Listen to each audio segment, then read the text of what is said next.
पांच तत्व का पुतला ये शरीर है। इसमें जीवात्मा निवास करता है।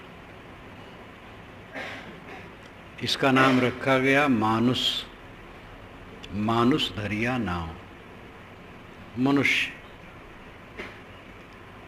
मानुष का अर्थ होता है मनुष्य संबंधी, लेकिन अपभ्रंश में मानुष कहा जाता है। मानुष धरिया नाव, मनुष्य नाम धरा गया। लेकिन एक कला के बिछुड़े विकल हो तो सब ठाव। एक कला के बिछुड़ने से सब जगह वो विकल हो रहा है। मनुष्य का अर्थ है जो मननशील हो। मुनि मननशील, मनुष्य मननशील। इसी में मनीषी शब्द कहा जाता है। जो मननशील है वो मनीषी है, विवेकवान है। मनुष्य तो नाम धरा, लेकिन मनुष्यता नहीं है। मनुष्यता है मननशीलता। एक कला के बिछुड़े विकल हो तो सब ठाव। एक कला कौन कला है? कला गुण, विशेषता।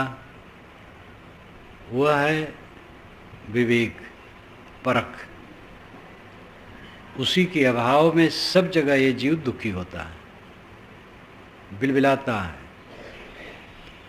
भोजन पेट भर न मिले और दुख हो तो ये दुख सभी समझेंगे कि सार्थक है, अर्थयुक्त है। क्योंकि जब भोजन ही नहीं मिला तो दुख होगा ही। वस्त्र न मिले तो भी कष्ट होगा। कहीं रहने की जगह न मिले तो भी कष्ट होगा। लेकिन भोजन मिलता है, कपड़े मिलते हैं, सोने की जगह मिलती है और दुखी रहते हैं। क्यों दुखी रहते हैं? क्योंकि एक कला नहीं है। एक कला के बिछुड़े विकल हो तो सब ठाव। एक कला विवेक कला, परख कला। परख की कला नहीं, विवेक की कला नहीं। इसलिए सब जगह दुखी है। समझदारी सही नहीं। गन्ने में जहाँ गांठ होती है वहाँ रस नहीं होता।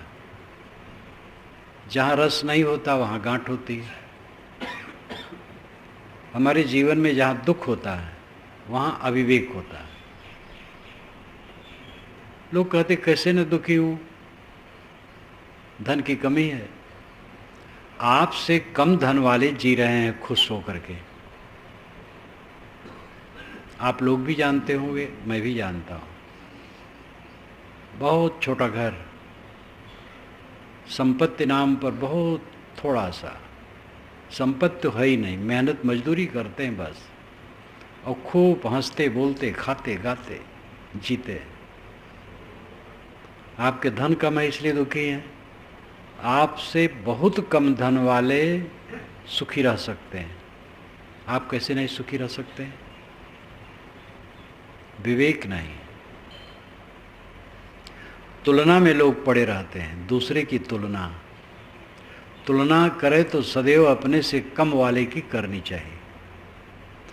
जिसका मकान हमसे छोटा है, जिसकी संपत्ति हमसे छोटी है, जिसका परिवार, जिसका वैभव हमसे छोटा है, उसकी तुलना करना चाहिए, फिर दुख नहीं होगा। वो मियाँ की कहानी प्रसिद्ध है। एक मियाँ मस्जिद नमाज पढ़ने जा रहे थे। गर्मी का समय था, ज्योति नहीं थी। चिलचिली बालू में पैर रखते बड़ा कष्ट होता, तो बारंबार ईश्वर को कोसते थे, ऐ अल्लाह मियाँ, तो मुझे इतना भी नहीं दिया कि मैं जूती पहन सकूं, तो इतना भी नहीं दिया। जब मस्जिद के सामने गए तो देखा एक आदमी जिसके दोनों पैर कटे हैं, वहीं पड़ा है। एक कपड़ा उसके सामने बिछा है, और कोई आता है दयाल तो कुछ पैसा वैसा छोड़ देता है उस पर, और उसी से वो गुजर करता है। तो उसने कहा, या ईश्वर, तूने मुझे पैर तो दिए, जूते नहीं दिए, नहीं दिए, इसके तो पैर भी नहीं। तब वहाँ उसको संतोष हुआ। भला गर्दिश फलक की चैन देती है किसी इंसान, गनीमत है कि हम सूरत यहाँ दो चार बैठे हैं। भला गर्दिश फलक की चैन देती है किसी इंसान, गनीमत है कि हम सूरत यहाँ दो चार बैठे हैं। गर्दिश की फलक, फलक की गर्दिश, फलक संसार, गर्दिश चक्कर, ये संसार का चक्कर किसको चैन लेने देता है? खुशी यह है कि हम ही नहीं, दो चार और लोग हैं, वो भी दुखी हैं, इसलिए अपना दुख हल्का है। हम ही दुखी होते तो तुम मर जाते फटफटा के। सब दुखी हैं, इसलिए आनंद आता है, कोई बात नहीं। दूसरे लोग भी दुखी हैं। कहते अपना घर जल जाए तो उतना दुख नहीं होता है, अगर पड़ोसी का बच जाए तो दुख होता है, और पड़ोसी का भी जल गया तो संतोष होता है। तो कहने वाला बहुत मज़ेदार ढंग से कहता है, भला गर्दिश फलक की चैन देती है किसी इंसान, गनीमत है कि हम सूरत यहाँ दो चार बैठे। शायद इंसा कवि हैं, इंसा नाम के, तो इंसा कवि कहते हैं, फलक की गर्दिश, संसार का चक्कर किसको चैन से रहने देता है? गनीमत यह है कि हमारी शक्ल में और लोग भी बैठे हैं दुखी, इसलिए संतोष होता है। तो ये संसार में गर्दिश तो है ही है, चक्कर तो है ही है, लेकिन उसमें दुखी होना अपना अविवेक है। एक कला के बीचुरे बिकल होत सब ठाव, सब जगह बिकल। गृहस्थ विकल तो साधु वेश धरने से कोई सकल हो जाएगा, वेश काम नहीं करे वो भी विकल रहेगा अगर विवेकी नहीं है तो। ये तो साधु गृहस्थ की दो मर्यादा है, और साधु से तो आशा ही की जाती है कि विरक्त हुआ तो सच्चा विरक्त होगा, और माना कि वो घर छोड़ा तो तुरंत दुखहीन तो पूरा नहीं हो जाएगा। घर छोड़ने का एक स्टेज है, एक स्तर है, समझ उसकी बनी, और सही दिल से जो छोड़ा, देखा देखी छोड़ने वाले का महत्व नहीं है, या और किसी कारण से जो विवेक से सही छोड़ा, बहुत बड़ी बात है। बड़े विवेकी तजत हैं संपत सुतपितु मातु, कंथा और कोपीन हूँ मुझसो तजी न जात। ये राजा भरतेर कहते हैं। भरतेर तो राजकाज छोड़ दिए थे, लेकिन सामान्य लोगों में अपने को मिला करके कहते हैं, सामान्य बन के कहते हैं। बड़े विवेकी तजत हैं संपत सुतपितु मातु, वे बड़े विवेकी होते हैं जो संपत्ति सुतपित मात, परिवार, धन दौलत छोड़कर विरक्त हो जाते हैं।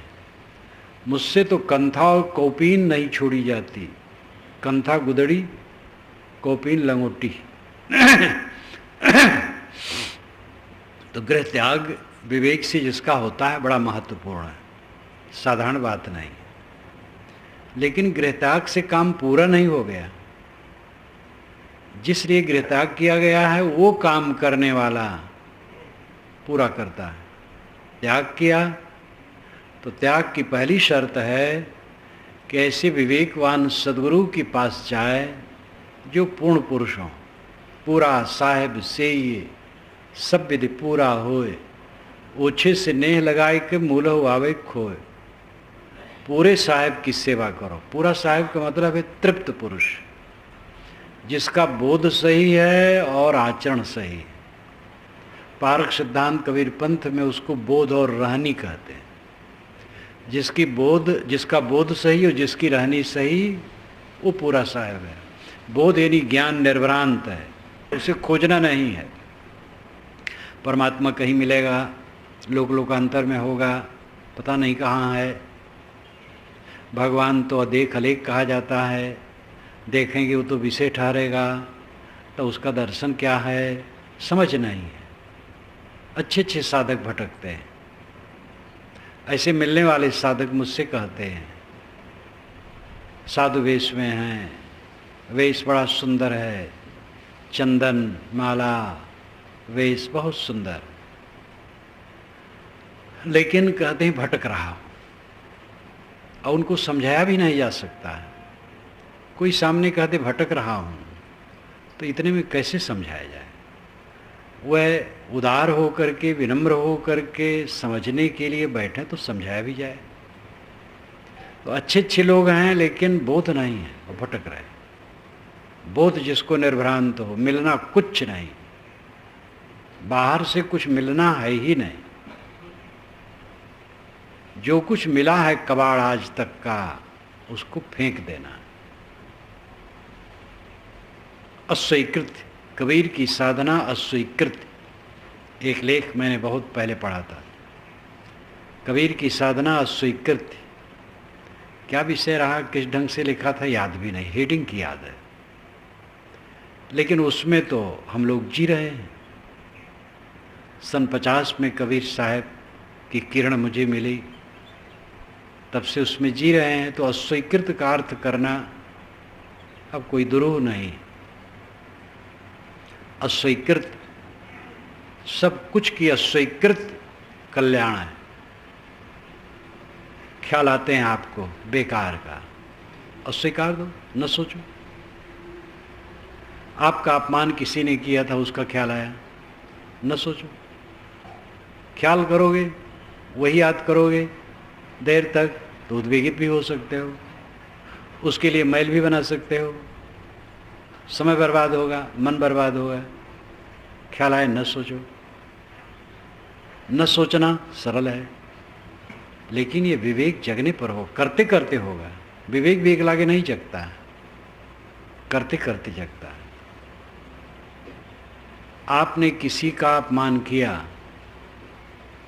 तो आप चाहते हैं, जब आपको ख्याल आया कि ऐसा नहीं करना चाहिए। हर आदमी में ब्रह्म बैठा है, अपनी गलती का एहसास होता है। जोश में किसी का अपमान किया, पीछे लगा इस ढंग से नहीं कहना चाहिए, तो आप यही चाहते हैं जिसका मैंने अपमान किया वो चित्त से उतार दे, भूल जाए।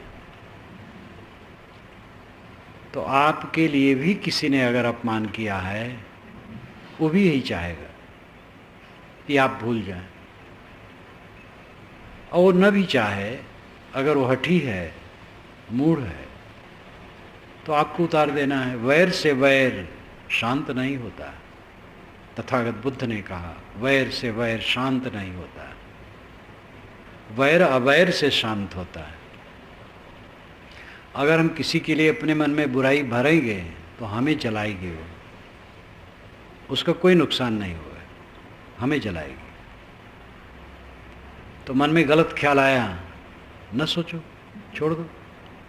There is nothing neither good or bad, but thinking makes it so. There is nothing either good or bad, but thinking makes it so. कुछ अनुकूल प्रतिकूल नहीं है, सोचना ही उसको बनाता है। हमारे सोचने का तरीका ठीक हो जाए, हर जगह आनंद है। विकल होत सब ठाव, कारण है कि एक कला बिछुड़ गई है, परख कला, विवेक कला। सदैव विवेक में जियो। गलत जो दुख देने वाली याद है आवे, तुरंत छोड़ दो, बस कुछ तकलीफ नहीं होगी। और याद करते रहोगे तो मूलबद्ध हो जाएगी वो याद, अब आपको रुलाएगी। लिप्सा की वासना याद आई, तुरंत छोड़ दो। काम वासना, गृहस्थ को भी क्या हरदम काम का चिंतन करना चाहिए? नीत से देखा जाए तो संतान के लिए नर नारी का संयोग है। अधिकतम जानवर नरमादा गर्भाधारण के लिए संयोग करते हैं, बाकी नहीं। ये आदमी पागल है, महालंपट, जो अपने को निरंतर छीण करता है। काम वासना की याद आई, छोड़ दो, तुरंत छोड़ दो। मन में विकार आएगा, विकार में देर तक सोचोगे तो उत्तेजना भी आएगी। काम विकार आए, तुरंत छोड़ दो। द्वेष आए, तुरंत छोड़ दो। चिंता की बात आई, तुरंत छोड़ दो। एक काम करो, यही अस्वीकार अस्वीकार अस्वीकार, बस बेड़ा पार। दुख होगा ही नहीं। दुख क्यों हो? दुख वाली बात याद मत करो, याद आए तो न याद करो, तुरंत छोड़ दो। ये कैसे कब शक्ति मिलेगी? इसी कमजोरी में शक्ति करते करते, कमजोरी में अभ्यास करते करते शक्ति बढ़ेगी। मुक्त जन्म मही जान, ज्ञान खानी अगहानी कर, जहाँ बस शंभु भवानी, सो काशी सेई कसना। ये गोस्वामी जी ने दोहा कहा है रामचरितमानस में। मुक्त जन्म मही जानी, काशी मुक्ति का जन्म स्थान है। मुक्त जन्म मही जानी, ज्ञान खानी अगहान कर, ये ज्ञान की खानी है काशी और पाप का नाशक है। जहाँ बस शंभु भवानी, शंभु और भवानी यहाँ बसते हैं। सो काशी से ही कसना, ऐसे काशी का सेवन क्यों न करो? काशी की तो इतनी महिमा गाए हैं। काशी अभिमुक्ति, आनंद, कानन, अनेक नाम दिया गया है। शिव काशी कैसी भई तुम्हारा जहूँ हो शिवलियो विचारी। इसके अर्थ में मैंने इसका खूब ऐतिहासिक खुलासा किया है। बीजक व्याख्या पढ़ो तो आप बहुत कुछ मानो पढ़ रहे हो। लेकिन मुक्त जन्म मही जान, ज्ञान खानी अगहानी कर, मैं अपने ढंग से इसमें अर्थ लेता हूँ। मुक्त जन्म मही जान, माया ही समझो। मुक्ति का जन्म माया से ही होता है। माया है मन का मोह, उसी में बाका फारो। ये नाथा भाई से मैंने बाका पढ़ा था, वो कई बार कहे बाका फारना है, रास्ता निकालना है, बाका में उसी में फारो। माया में हो, मुक्ति का रास्ता उसी में बनाओ। कम माया से बचोगे। भोग में योग सिखावे, संतोषो सदगुरु मोहि भावे, जो आवागमन मिटावे। उसी में आया है, भोग में योग सिखावे। गुरु भोग में योग सिखाता है। तो कई गृहस्थ महंत कहते, देखो कबीर साहब कहते भोग में योग सिखावे। भोग क्या करे, योग बन जाएगा। तो उनके अर्थ की बेईमानी है। भोग में योग सिखावे करता है, भोगी जीव को योग सिखावे। योगी को क्या योग सिखाओगे? योगी तो योगी है ही है। जो भोगी जीव हैं, डूबे हैं माया मोह में, उनको योग सिखाता है गुरु। माया ही से मुक्ति का जन्म होता है। माया मोह भरे मन में विवेक जगाना है। अनपढ़ को ही पढ़ना है। पहले अध्यापक बताता क माने कबूतर, ख माने खरगोश, ग माने गणेश, घ माने घर, ङ माने कुछ नहीं। तो एक चित्र बना करके उसके आधार पर वर्णमाला परिचय कराता है। बच्चों की संवेदना शक्ति ज़्यादा होती है, चित्रों से वो समझते हैं और वही बच्चा आगे विद्वान हो जाता है। अविद्या में से ही विद्या निकालना है, बंधन में से ही मोक्ष निकालना है। माया ही से मुक्ति की डगर निकलती है। मुक्त जन्म में ही जान, मुक्ति का जन्म माया ही से समझो। तो माया का मतलब है मन में माया मोह है। लेकिन बात समझ में आई। मैं पारक सिद्धांत को थोड़ा थोड़ा जानने लगा था, तो हमारे गुरुजी के श्रेष्ठ शिष्यों में एक थे गुरलगन साहब, जिनको मोटे साहब भी कहा जाता था। वे बड़े लहरी थे। ठीक से खाने लगे तो 1 महीना में मोटे हो जाएं। बस और कुछ नहीं, कोई घी दूध नहीं, बस रोटी दाल ही थोड़ा बढ़ा दें, बस 1 महीना में मोटे हो जाएं। पतला करना चाहे घटा दे, बस पतले हो जाएं। उनका शरीर ऐसा रहा है, गोरा गोरा दिव्य, खूब तगड़ा। और फिर पतला करना चाहे तो घटावें, तो गिन के रोटी खावें। पहले दाल में रोटी तोड़ के डाल दें, 1 कटोरा बड़ा रखें, और खाएं, मोटे हो जाएं कुछ दिन में। घटाना चाहें तो एक एक रोटी घटाएं, और फिर ऐसा खावें कि बस 2 रोटी, बस 15 दिन में घट जाए।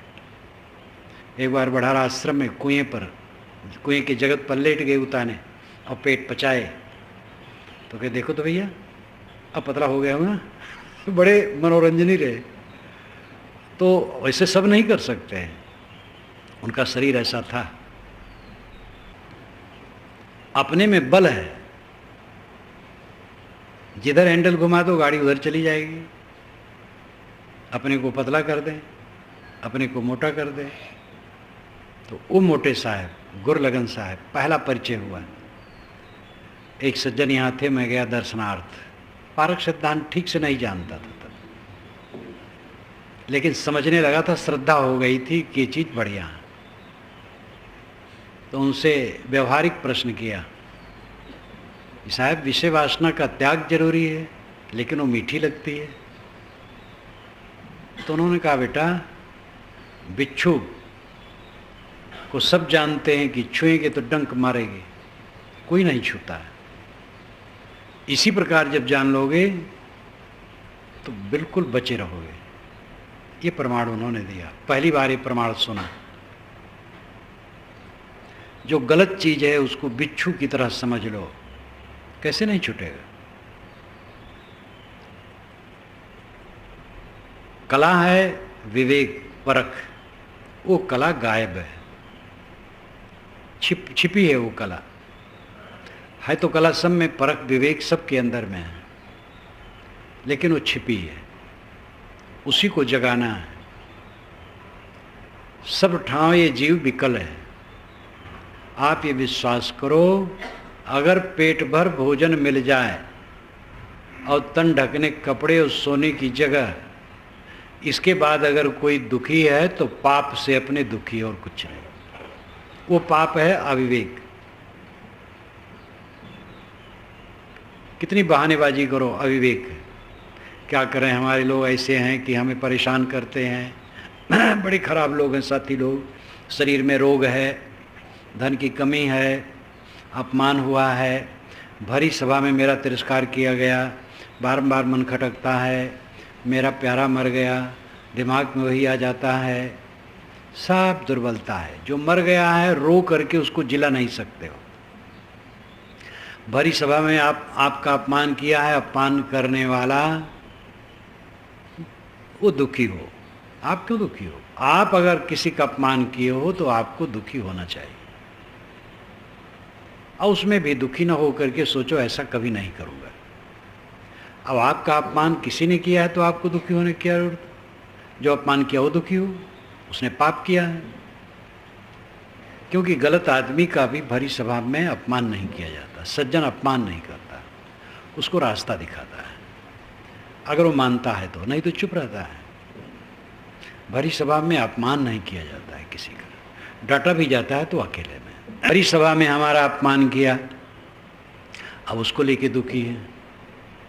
जो अपमान किया वो दुखी हो, उसकी कमजोरी थी, उत्तेजना में था, उसने किया, अपनी भंगार खोली सबके बीच में। हमें तो गाली मिली, हमें क्या नुकसान हुआ? उसमें हमारा प्रायश्चित हुआ, हमें सुधरना चाहिए। किसी भी घटना को लेकर के हम दुखी हैं तो एक कला के बिछुड़े हैं, विवेक कला नहीं, समझ सही नहीं। जितना धन हो उसी में खर्च करने का एस्टिमेट बनाओ, वैसे तैयारी करो।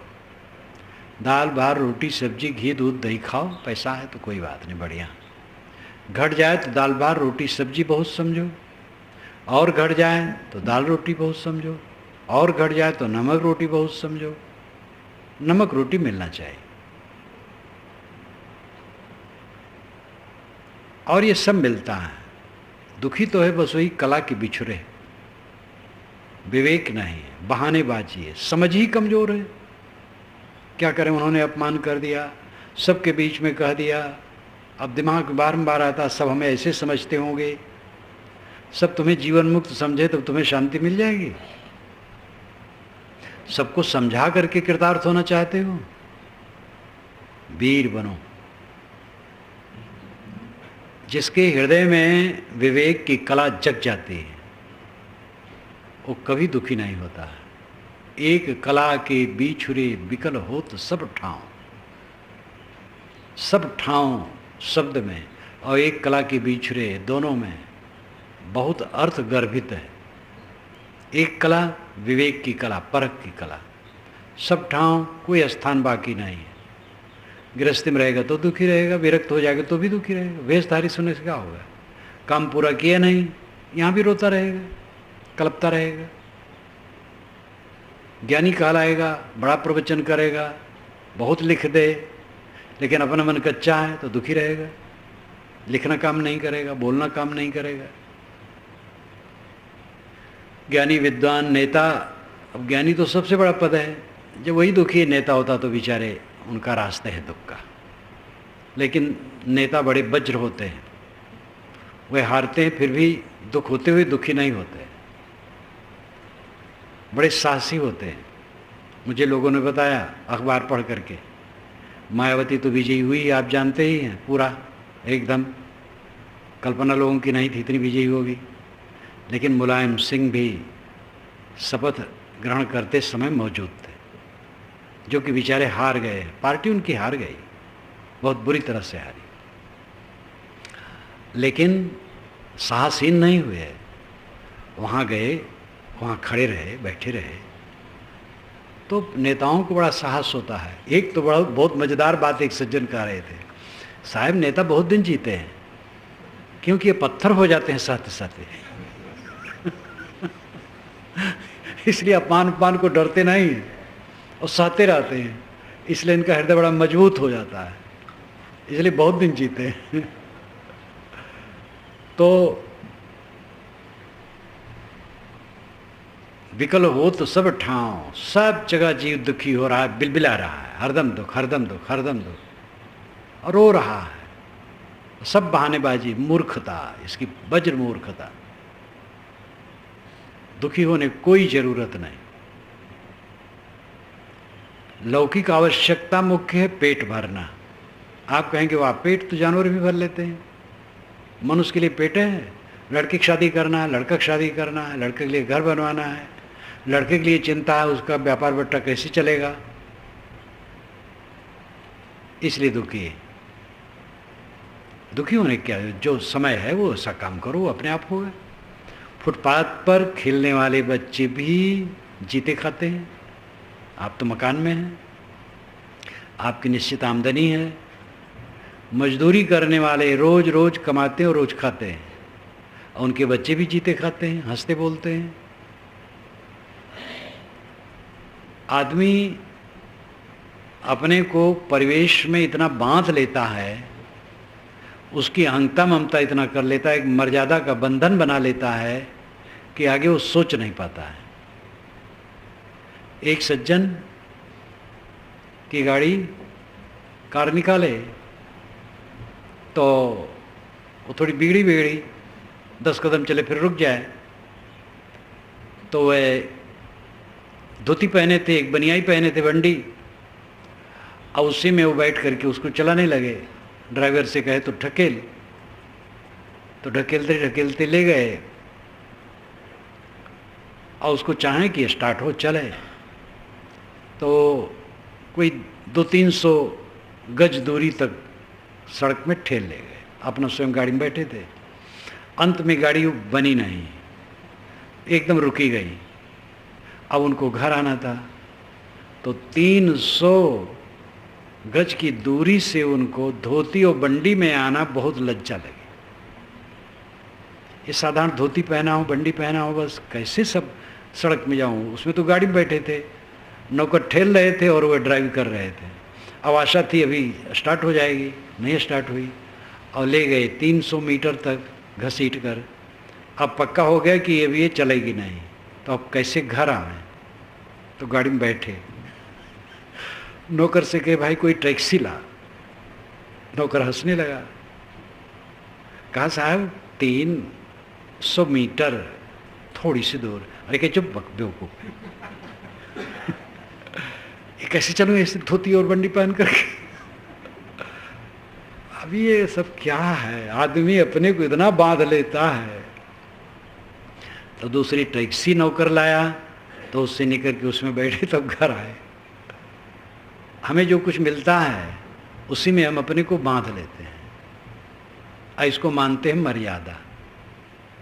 और इतनी मर्यादा मर्यादा मर्यादा करते, बस मर्यादा भोगते हैं, दुख भोगते हैं, जीवन भर दुख भोगते हैं, मर्यादा में हो दुख भोगते हैं। दो महंत जब एक जगह, मैंने कहा था, दो महंत जब मिले, एक महंत तो बाहर से आए थे, आचार्य को, थोड़ा बड़ा नाम, और एक महंत आचार्य तो वहीं के थे। तो अब उनके अनुगामी कहे कि हमारे गुरुजी तो इतनी दूर से आए हैं, सैकड़ों किलोमीटर से, अब वो सीधे वहीं चलेंगे तो भाई ठीक नहीं है, वे भी चले। तो जो सुने तो महंत अपने आश्रम से निकल कर आए, तो गली में दोनों मिले, तो दोनों की नाक रह गई, बल्कि जो आए थे उनकी नाक रह गई। अब अगर सीधे उनके जगह पर पहुंच जाते तो उनकी नाक कट जाती। ऐसा ऐसा है महंतों के चक्कर में। मैं पहली बार महंतों की लीला बड़ौदा में देखा था 73 में, उसके पहले नहीं जानता था। तो भोजन में जब बैठा तो ये हुआ कि दाहिने कौन बैठेगा, बाएं कौन बैठेगा। पाटला किनका एक सूत पतला है, ऊंचा कम है, और थाली किसकी पहले सामने आएगी। हमारा भंडारी थाली लेके आने लगा तो दूसरे महंत के साधे ने रुको रुको रुको रुको, तो वो अब तो जाने नहीं हमारा साधे, तो वो थाली लेके वो महंत को दे दिया, तब कहा आप ले जाओ। और ये सब भेद हम लोगों को पता ही नहीं कि थाली पहले आ जाए वो बड़ा है, दहने बैठे वो बड़ा है, जिनका पाटला एक सूत ऊंचा हो वो बड़ा है। ये नाटक पहली बार मैंने बड़ौदा में देखा, सन 73 में। तो इसीलिए साहब ने कहा है, भेष भुलाना कान। भेषधारी लोग मर्यादा में भूल गए, और केवल भेषधारी नहीं, सबकी दशा है। वो तो पहले मैं गृहस्थ का उदाहरण दिया, अब साधु का उदाहरण दिया। दोनों भटके हैं, साधु गृहस्थ। जो साधना में न चले हैं, साधु गृहस्थ दोनों भटके हैं। राम रहस्य साहब ने बहुत बढ़िया कहा है, साधु गृहस्थ दोनों भटके हैं और दोनों के लिए गुरपारक रास्ता है। और दोनों को साहब ने एक रास्ता दिखाया। क्या गृहस्थ, क्या विरक्त गृह रूप, चाहे गृहस्थ हो चाहे विरक्त हो, दोनों के लिए गुरपारक रास्ता है। तो मर्यादा में हम अपने को बांधते चले जाते हैं और उसके ऊपर उठते ही नहीं हैं। लेकिन तब कुल की का लाज है, जब लय धरा मसानी। कबीर देव ने साखी में कहा है, तब तुम्हारे कुल की और मर्यादा की क्या स्थिति रहेगी जब तुम्हारी लाश को शमशान में लोग लेटा देंगे। कौन सी मर्यादा रहेगी, किस मर्यादा में उलझे हो।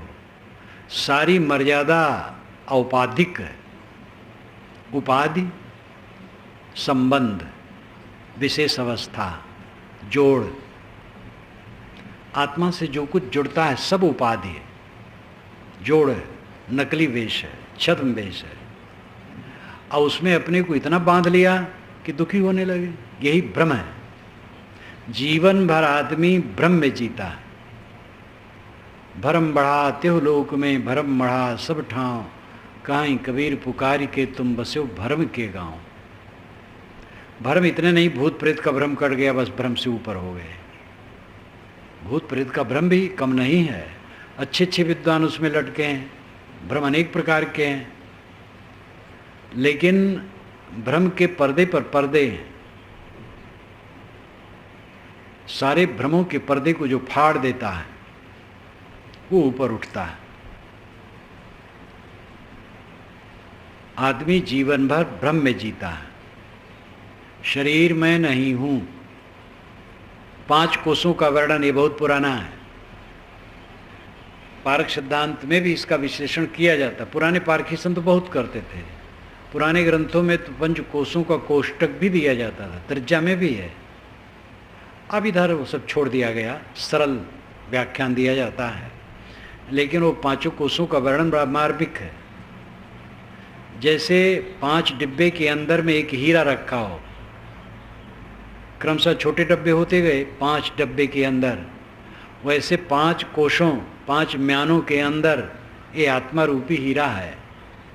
ऊपर का कोश ये मिट्टी का लौंदा अन्नमय शरीर है, जो अन्न से निर्मित होता है, अन्न से जीता है, और अन्न न मिले तो मर जाता है। ये अन्नमय कोश एड़ी सी चोटी तक काया है। दूसरा कोश प्राणमय है, जो वायव्य अंश शरीर में है, हवा का अंश जितना शरीर में है वो प्राणमय कोश है।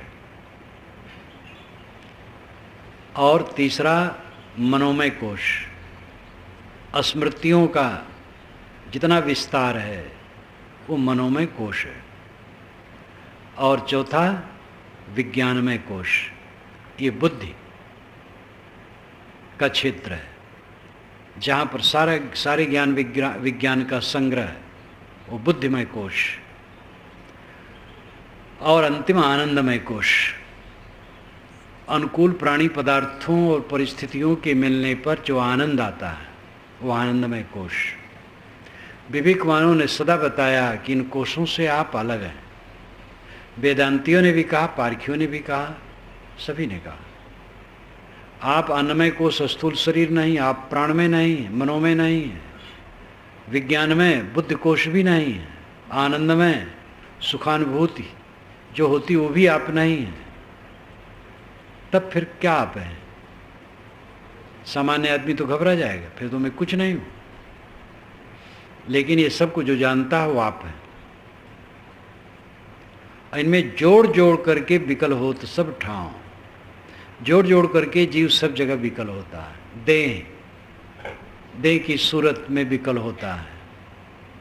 कितने लोग क्या कहें, हमारी आंखें तो छोटी हैं। अब आंखें बड़ी कैसे, ऑपरेशन से भी बड़ी नहीं होगी। किसी के हाथ छोटे, किसी गाल पिचका है, क्या करें। बाल पक जाते हैं, बहुत रोना होता है, तो लोग दवाई लगा के काला कर लेते हैं। उधर काला करते उधर नीचे से उजला निकलता है। काला करते रहे तो इज्जत रहती, नहीं तो उजला उजला दिखता है, तो न इधर में न उधर में, और भड़े हर। इसलिए समझदारी नहीं है काला वाला चक्कर में पड़ना। उजला होने तो बढ़िया है। अगर जवानी अवस्था में किसी के बाल पकें तो और बढ़िया है, पकने दो। 2 लाभ है, जवान है ये लाभ है ही है, और बाल पक गए तो बुजुर्गानी का लाभ मिलेगा। जहाँ जाओगे बाबा मानेंगे लोग, आदर देंगे। तो 2 लाभ है, उसको काला क्यों करे। एक सज्जन तो बिहार में मिले, आचार्य परशुराम चतुर्वेदी के पुत्र या पौत्र के दामाद, अभी भी हैं, वो भी विद्वान हैं। तो बातचीत हुई तो उम्र की बात आई, तो मैंने कहा आपकी क्या उम्र। कहे महाराज मैं तो लोगों से कह देता हूँ 55, लेकिन 45 है। हम कहे क्यों। कहे जब मैं 45 कहता हूँ तो लोग कहते अरे यार तुम घटा करके क्यों कहते हो। तब मैं कहता अच्छा भैया तो मैं 55 कहा करूँगा। उनके बाल पके पके तो 55 जैसे लगे, लेकिन 45 के रहे। तो हम अपने आप को इतना जोड़ते जाते हैं इस हड्डी मांस में, प्राण में, मनोमय में। ज्ञानियों ने कहा है विज्ञानमय कोश तुम नहीं हो।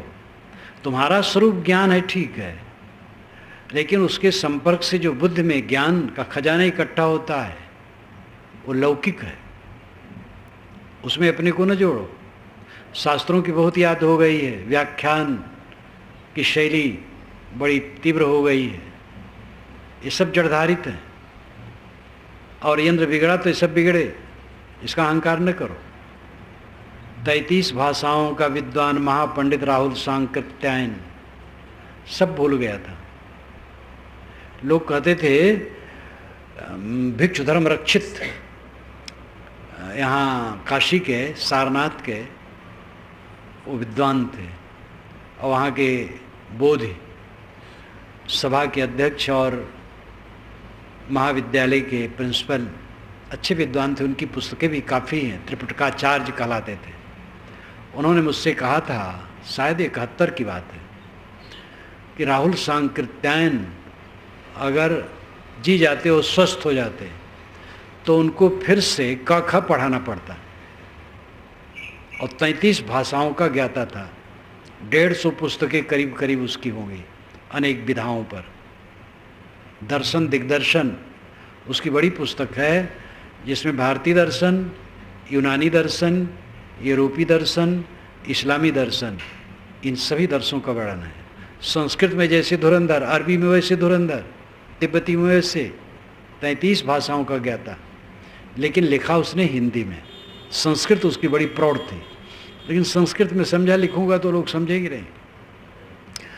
उसको अंतिम में विस्मृत का रोग हो गया, सब भूल गया। इसलिए ज्ञानी कहते हैं विवेकवान कि ये शरीर का ऐश्वर्य, नाम रूप, गुणकर्म, स्वभाव सब तुम्हारा नहीं है। अपने को क्यों इसमें जोड़ते हो? जोड़ जोड़ करके दुखी होते हो। खुश रहो, सदैव मन को देखो, खोट कर्म से अपने को बचाओ।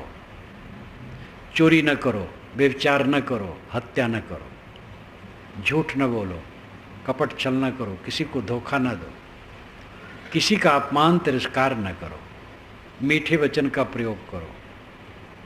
गलत लोग हैं उनको भी मीठे वचनों में रास्ता दिखाओ, नहीं मानते हैं तो अलग हो जाओ, अपने को न उलझाओ, विवेक से रहो। जीवन ऐसा जियो कि दुख न हो, यही मनुष्य की विशेषता है। लेकिन इसके लिए आदमी ये समझता है जब खूब धन का ठाट हो जाएगा तो दुख नहीं होगा। ये महाभ्रम। धनी को देखो, खुशी के कैद खाने में हुस्न की आग जलती है। ये निर्मल साहब की पंक्ति है। इस समय निर्मल साहब की वाणी का मैं मनन करता हूँ, जो मेरी प्रथम पुस्तक थी। 50 शायद हो, सन 50, ठंडी का टाइम, इतने टाइम होगा। भगवती प्रसाद पाठक, मेरी उम्र तो उस समय 17-18 की थी, अब वह 50 से 55 होंगे। निर्मल सत्यज्ञान प्रभाकर लेके आए, देखो भैया देखो ये पुस्तक देखो, ये पुस्तक देखो। तो लिया, देखने लगा। और उस समय तो खूब भक्ति भावना में रम रहा था। मेरी चोटी 1 फीट लंबी रहती थी और गोखुर बराबर चौड़ी, और संध्या उपासना, नाम जप, विष्णु शिव राम और कृष्ण 4 की उपासना, गायत्री जप, ओम नमो भगवते वासुदेवाय जप, और राम नाम जप, ओम नमः शिवाय जप, ये 4 जप चलते थे हमारे। उस अवस्था में मुझे ये पुस्तक मिली। पढ़ने लगा तो इसमें खंडन भी और तर्क बड़ा यथार्थ। तो मैंने कहा इसको जरा दे दो, मैं पढ़ूं। कह नहीं, पढ़ने की इसको नहीं दूंगा, आज ही लौटाना है जिसकी पुस्तक है, बस तुम्हें दिखा दिया। तो देख लिया और ले गए। फिर पीछे मैं खोजने लगा तो एक महात्मा मिल गए, धनौती शाखा के घम्हा बाबा, गोरे गोरे, 70 वर्ष के रहे लेकिन 100 वर्ष के बतलाते थे। महात्मा लोग अपना समय बढ़ा के बताते, वो वेश्या अपने समय घटा के बताती है। वेश्या अगर 60 वर्ष की है तो कहेगी मैं 35 वर्ष की हूँ। महात्मा लोग, सब महात्मा नहीं, श्री विशाल साहब से एक महात्मा कहे साहब आपको हम लागित हुई कि 50 वर्ष के हैं, लेकिन हम 70 वर्ष के हैं साहब, वहाँ की भाषा में कहे। तो साहब चुप रहे 1 मिनट, फिर बोले। तो हिंदी में कहूँ, वह लखनवी भाषा में बोले लेकिन मैं हिंदी में कहूँ। उन्होंने कहा कि हाँ ऐसा होता है, और हम ही को तुम समझोगे कि 80 वर्ष के होंगे लेकिन हम 200 वर्ष के हैं। तो वो समझ गए हमारा उत्तर हो गया। उन्होंने व्यंग किया कि तुम अपना बढ़ा करके क्यों कहते हो। तो व्यंग में उन्होंने कहा, उस समय साहब 80 वर्ष के थे, तो कि तुम मुझे समझते होगे 80 वर्ष के हैं लेकिन हम 200 वर्ष के हैं। तो समझ गए कि साहब ने हमारे ऊपर व्यंग किया है। तो बढ़ा के कहने क्या, तो घमा बाबा अपनी उम्र ज़्यादा बताते थे। वो मिले तो उनका अहंकार, ओह त्यागी रहे, त्यागी को अहंकार भी चाहिए। तो मैंने कहा साहब निर्मल साहब की पुस्तक। अरे कहीं निर्मल साहब तो हमारे साथ रहते थे, वे बच्चे थे, थोड़ी उम्र के थे, और मैं उनके लिए रोटी रखता था, और बड़े क्रांतिकारी थे। जहाँ पहुँचते थे वहाँ पर सब साधु भगत खुश हो जाते थे कि अब ज्ञान की बात सुनने को मिलेगी, और वो तो मेरे साथ रहे हैं। फिर वो पुस्तक निकाले और दिए, तो उनसे मैंने लिया। और पहली पुस्तक जो पढ़ा पारक सिद्धांत के निर्मल सत्यज्ञान प्रभाकर, तब तर्जा। तो निर्मल सत्यज्ञान प्रभाकर मैं इस समय मनन करता हूँ। उसमें यह है, खुशी के कैद खाने में हुस्न की आग जलती है। एक पंक्ति कितनी विदग्धात्मक है। खुशी के कैद खाने में हुस्न की आग जलती है। लोग सांसारिकता की खुशी के कैद खाने में बंद हैं, और उसमें हुस्न की, हुस्न नाम सुंदरता, रमणीयता की आग जल रही है। जैसे पतंगे दीपक की ज्योति में कूद कूद करके जलते हैं, खुशी के कैद खाने में हुस्न की आग जलती है। अविवेकी जीव एक कला के बीच रे विकल होत सब ठाव। विवेक की कला नहीं, गलत याद मत करो, गलत चीज मत देखो, गलत बात मत सुनो, गलत बात मत बोलो, कभी कठोर न बोलो। दुश्मन से भी कठोर, दुश्मन कोई है नहीं। किसी ने हमारे विरोध के लिए अगर बीड़ा उठा लिया है तो उसका विचार है, उससे भी कठोर क्यों बोले? कठोर बोलने से तो अपना मन खराब होगा।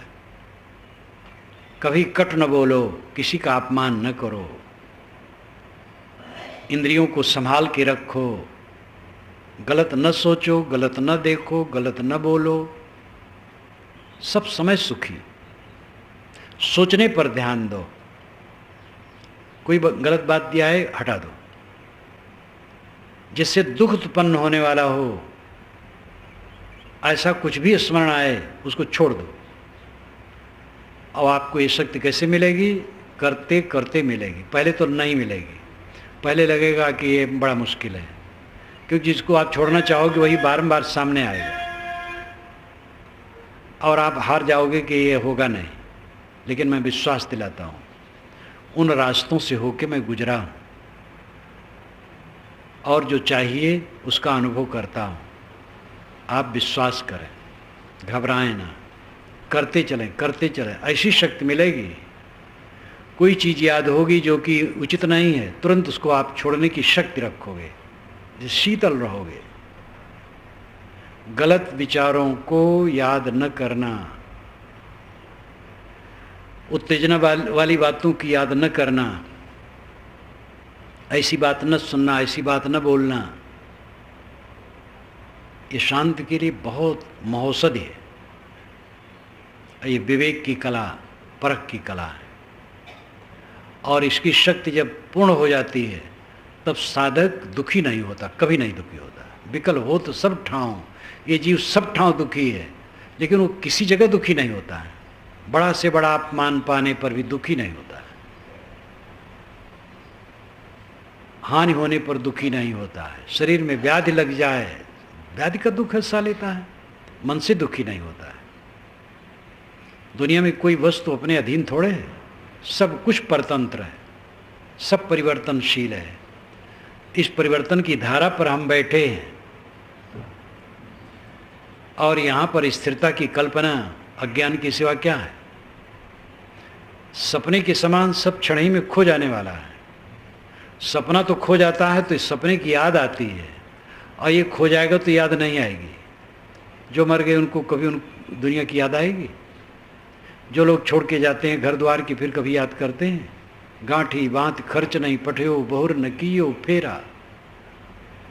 गांठी बात करके वे नहीं भेज सकते, ना आप उनको भेज सकते हैं। सपने की माया, सपने की माया सपने से जागने पर नहीं रहती है, लेकिन याद होती है। यद्यपि वो झूठी है लेकिन याद होती है।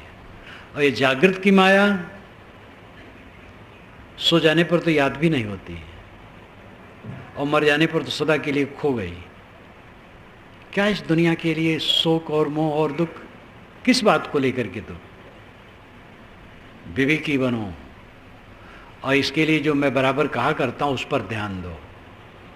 रोज अकेले में दिन में 1 बार 2 बार 3 बार 4 बार अकेले में बैठो, ज्ञान के ग्रंथों का अध्ययन करो, चिंतन करो, ध्यान करो, सोचो, देखो अंदर में क्या कमजोरी है, उस कमजोरी को दूर करने के लिए संवेदनशील हो करके तत्पर हो और एक स्वर से काम करो। देखो थोड़ी देर में कितनी सुवस्था हो जाएगी। आनंद कंद, आनंद सागर, बसे आनंद अटारी, सोजन सदा आनंदा। ये केवल प्रशंसा में नहीं है। अब की पुरिया जो निर्वारे सोजन सदा आनंदा। साहब कितनी करुणा से कहते, दादा भाई बाप कलेखों चरण होई हों बंदा। अब की पुरिया जो निर्वारे सोजन सदा आनंदा। मैं तुम्हें दादा कहता हूँ, बाप कहता हूँ, भाई कहता हूँ, तुम्हारे चरणों की गुलामी करने की तैयार हूँ, मेरी बात मान लो। अब की बार पुरिया अगर खोल दो तो सदा के लिए आनंदित हो जाओगे। कितना कथन बढ़िया है, शैली बढ़िया है, शब्द सरल हैं और कितना उदात्त विचार है, कितना कोमल हृदय है सदगुरु का। शिष्य के लिए, साधकों के लिए कैसा सरल हो के कहते हैं। पाखंडियों के सामने साहब कठोर कहते हैं। डॉक्टर हरिहर प्रसाद द्विवेदी ने कबीर पर जो लिखा है विदग्धात्मक लिखा है, उनकी भाषा विदग्धात्मक है। तो उन्होंने लिखा है कि पाखंडियों के सामने उग्र, भक्तों के सामने विनम्र, कुसुमादब कोमल, वज्रादब कठोर। फूल से भी कोमल, वज्र से भी कठोर कबीर का व्यक्तित्व था। खंडियों के सामने कठोर हो जाते थे, खूब फटकारते थे, और भक्तों साधकों के सामने विनम्र। कहें कबीर जो अब की बूझे सोई गुरु हम चेला। किसी ने कहा है? केवल कबीर ने कहा है। जो लोग मानते हैं कबीर तो अहंकारी थे, यही अहंकार है, अहंकारी नहीं थे। पाखंडियों को फटकारा है, एक सत्य को काट काट करके देखने वालों को फटकारा है, मिथ्या दम फैला करके, चमत्कारी बात फैला करके दादागिरी करने वालों को फटकारा है। और वो बहुत विनम्र थे। कहीं कबीर जो अब की बूझे सोई गुरु हम चेला, अब की जो समझ ले वो गुरु है, मैं चेला बनने के तैयार हूँ। तो दादा भाई बाप करेखो चरण नहीं हो बंदा। अब की पुरिया जो निर्वारे सोजन सदा आनंदा। अब की बार पुरिया का निर्वार कर दे, पुरिया पुड़िया गठरी। अब की बार गठरी खोल दे, गांठ खोल दे, सारी अहंता ममता को चूर्ण कर दे। नामे नास्मिना हम, ये सांख्य वचन है सांकारिका का। एवं तत्वाभ्यासान नास्मिना में नाहमित्य परशेषम अविपर्जयाद विशुद्धम केवलम उत्पद्यते ज्ञानम। एवं तत्वाभ्यासात, पहले स्वरूप ज्ञान की बात कही गई है, तो उसी को लेकर के ऋषि कहते हैं एवं इसी प्रकार तत्वाभ्यासात, आत्म तत्व के अभ्यास से नास्मि नामे ना हम अवस्था आ जाती है। मैं करता नहीं, मैं भोगता नहीं, मेरा भोक्तृत्व कर्तृत्व नहीं, मैं तो असंग आत्मा हूँ। एवं तत्वाभ्यासात नास्मि नामे ना हम इति परशेषम, तो अपरिशेषम, कुछ नहीं रह जाता है, सब बंधन खत्म। आत्म तत्व का अभ्यास हुआ, आत्मा बिल्कुल असंग है, मैं करता नहीं, भोगता नहीं, मेरा कर्तृत्व भोक्तृत्व नहीं, असंग शुद्ध चैतन्य। तो अपरिशेषम, पूरा का पूरा समाप्त, बंधन खत्म। एवं तत्वाभ्यासान नास्मि नामे नाहमित्य परशेषम अविपर्जयात विशुद्धम। अविपर्जयात, अविपर्जय होने से, विपर्जय नहीं रहा। विपर्जय है मैं देह हूँ, मैं साधु हूँ, मैं गृहस्थ हूँ, मैं विद्वान हूँ, अविद्वान हूँ, सुखी हूँ, दुखी हूँ, रागी हूँ, विरागी हूँ, ये सब विपर्जय है। मैं सब कुछ नहीं हूँ, शुद्ध चैतन्य मात्र हूँ। तो अविपर्जयात, अविपर्जय हो गया, विपर्जय नहीं रहा, सही हो गया, आत्मस्तित्व मात्र का बोध है, इसलिए विशुद्धम, विशुद्ध अवस्था आ गई। अविपर्जयात विशुद्धम केवलम उत्पद्यते ज्ञानम, केवल ज्ञान का उदय हो गया, अकेलेपन का बोध। आजकल में देह छूट जाएगी, अकेला हो जाएगा जीव, लेकिन वासना बस फिर नत्थी होके भटकेगा। ऐसा अकेले बनो इसी जीवन में, सदा अकेले अकेला, हर समय अकेला अपने को समझो, अंत की अवस्था को देखो। मृत्यु को जो देखता है वो अमृत को देखता है, जो मृत्यु को देखता है वो निर्भय हो जाता है। एक कला के बिछुरे बिकल होत सब ठाव, 5 तत्व का पुतरा मानुष धरिया नाव। 5 तत्व का पुतला है शरीर, इसका नाम रखा गया मनुष्य। मनुष्य मननशील लेकिन ये अभागा, एक कला के बिछुरे, विवेक कला नहीं है, परख कला नहीं है, इसलिए सब जगह रो रहा है, बिलबिला रहा है। ये इसकी हार है। कहीं भी अगर आप दुखी होते हैं तो हार गए। सब समय आनंद मग्न रहो। सो जन सदा आनंदा, विवेक पथ पर जो चलता है वो सदैव आनंदित रहता है।